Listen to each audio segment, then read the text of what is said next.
The heat races for the Speed Sport Challenge are brought to you by Bad Boy Buggies. Welcome back to Millbridge Speedway, getting ready for Bad Boy Buggy Heat Race number 2. I'm going to show you the highlights of this one. And Aaron, once they dropped the green flag on this one, Tyler Reddick, the NASCAR Truck Series, pretty much dominated this one in his orange and black number 11. Yeah, he had a great start and just ran a real smooth race. Great action behind him, though. Watch the 30. Tom Hubert, there you see him, that white 30. He works for Hendrick Motorsports, has a lot of laps here, and it showed. Yeah, defending track champion, and I wonder what kind of work he's done at the Hendrick Motorsports to his kart. My guess is a few of the guys have looked at it and given their opinion. That's Jake Park in the 77X. He'd be right up in the thick of this one all night long. Hubert gets inside of him, puts a nice move going into turn 1. You can see that he set him up. He entered the corner a little higher, got a good run off the bottom. Also in the mix here, the black with the white stripe, that's the 8 of Max McLaughlin, son of Mike McLaughlin, NASCAR star. Here he comes. Young driver, very smooth behind the wheel. Yeah, he does an excellent job. Obviously, the racing genes run in the family, but does an excellent job in the karts, and I think they actually build their own motors. Involved with the Joe Gibbs Racing program, they run the 450 four-stroke in that machine, which you can do. You can go all the way up to 550 cc's. There's a checkered flag for Reddick. Watch the battle to the line here. Hubert had finished second. Park gets third. McLaughlin gets fourth. And that move to get to fourth for McLaughlin gives him enough points to get in to the main in that top 10. Here's Derek. Tyler Reddick's crew goes to work real quick. Congratulations, you win Bad Boy Buggies Heat number 2. What's the track doing out there? Well, right now it's gone to the bottom. The track's kind of dusted off. As we were on the bottom, it's only going to make the top worse at this point. So right now we got a good car set up for the bottom. We've been fighting engine issues. I blew it up here last week. We've been trying to get it running right, and even on that start there, I was very blessed to have a good start, but we're still not running crisp and clear like we need to be. So we're going to have to go to work and get it to run better for the feature. Unfortunately for Tyler, he didn't qualify very well. Even though he won his heat, he's going to do some more racing tonight if he wants to get into the main. Here's Bad Boy Buggies Heat number 3. You see the 3 there. That's Russ Ludwig the third, dropping back deep in a hurry. Up front, the fight goes with the 10 JFJ Fry. That's that zebra-looking kart. And coming with him is the 1KT. No, I'm sorry, that's the 1W. That's Mike Wheeler, the black and orange one. Way upside and making a great move to take the lead. Yeah, he's running that high line, gains a lot of momentum. Track actually has progressive banking, so it gets steeper as it gets closer to the outside wall. And the 51 in here too, Logan Seavey. And Paul McMahon's in this one in the 1M, and just as I say that, he's in the tire. Oh. Checkered flag would wave for Wheeler. He'll take the win. McMahon's going to be frustrated. He's going to have to do some more racing tonight to make his way to the main as well. And we go back downstairs to Derek Pernesiglio. Thanks, Ralph. Mike Wheeler picks up the win. Did you know you had that big of a lead? You know, I did not. I wasn't expecting to go through the pack like that either from the back. What is the track doing out there? It looks like it's getting pretty dusty and dry. You know, it is, but it's still got a lot of grip to it. It's pretty much the same as it was yesterday. We practiced yesterday, and it seems to be the same to me, so I just got the same setup as I did yesterday, and it's working.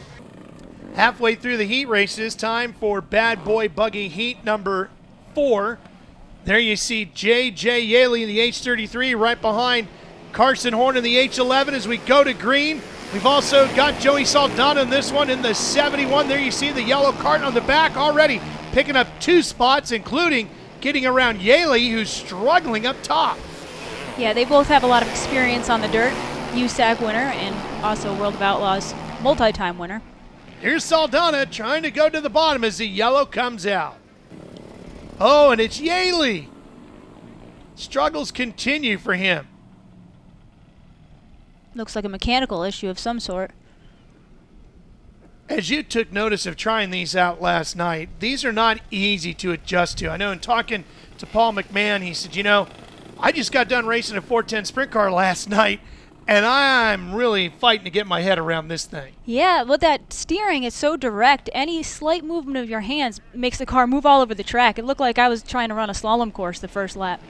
And the vibration is extreme, too. Extreme, very extreme. I couldn't even see on corner entry. You know, usually when you're in one of these carts, you're trying to hit the low line or the top line, I was just aiming for an area.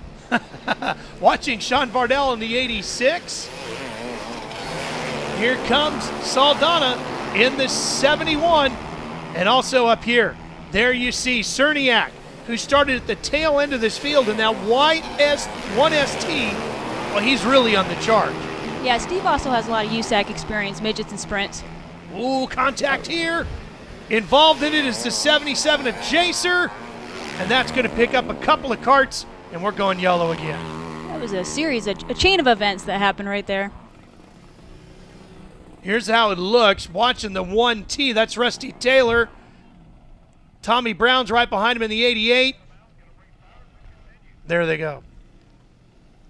Looks like he got in the back of Jacer, he got sideways, and then really just a comedy of errors right there. Yeah, that was Russ Taylor in the T2 that really got into him and really sent the 77 of Jacer going. All right, back to green. Here we go. Lane Ashley at the back end of the field in the 21, watching Vardell in the 86. Cerniak on the bottom of the white 1ST. Cerniak got a great restart right down in the bottom there, right around the corner, the bottom of the corner, all that moisture down there. He had a great run. Did you see when you were driving the track last night, one part of the track better than the other? Well, it's kind of typical like any dirt track. The bottom usually keeps a little moisture, and then the top as well. Oh, problems again. This time it's Lane Ashley and Saldana in the 71. Oh, he just went deep into him, didn't he? Yeah, well, Saldana got a little too sideways there, killed all his momentum. The guy behind him had nowhere to go. Yep, you can see Joey kind of bobble a little bit in the middle of the corner, pick the front wheels up. That was it. Yeah, it's not a good feeling when you lose your momentum in the middle of the corner. Vardell, Cerniak, and Brown in the 88. Brown trying for the bottom. Can't do anything until you get past that coning. Cerniak jumps on it, gets to the bottom, and takes the lead. Cerniak has great restarts. He got a run. You could see him even before they got to the start-finish line. He had a great run. White flag is out, and here comes the 77 of Jacer back into the mix. Had an incident earlier, might get a top 4 out of this. Checkered flag waves for Steve Cerniak, and guess what? Jacer did. The 77 with a bent wing and all on that top wing gets to 4th. Here's a look at the results, and we go back downstairs to Derek Pernesiglio. Steve Cerniak comes home with another Bad Boy Buggies heat race win. Quite a battle with you and Sean Vardell. Yeah, it was all right. Coming from the back, did pretty well there. We got the old car back out of the closet, so to speak. It's 1985 chassis, and got it running pretty good. We've been struggling with the newer chassis, bouncing all over the track, and got out Old Faithful, and we're doing pretty well. Sometimes using what you know is the best way to go. We'll be right back. The Speed Sport Challenge from Millbridge Speedway will continue after these words on MAVTV. This is what no limitation sounds like. And this is what blazing a new trail sounds like. But the sound that really sets the Ambush IS apart is this. With both gas and electric powertrains and the ability to charge on the fly, the hybrid Ambush IS 4x4 gives you the range you need and silence when you need it most. Learn more at badboybuggies.com.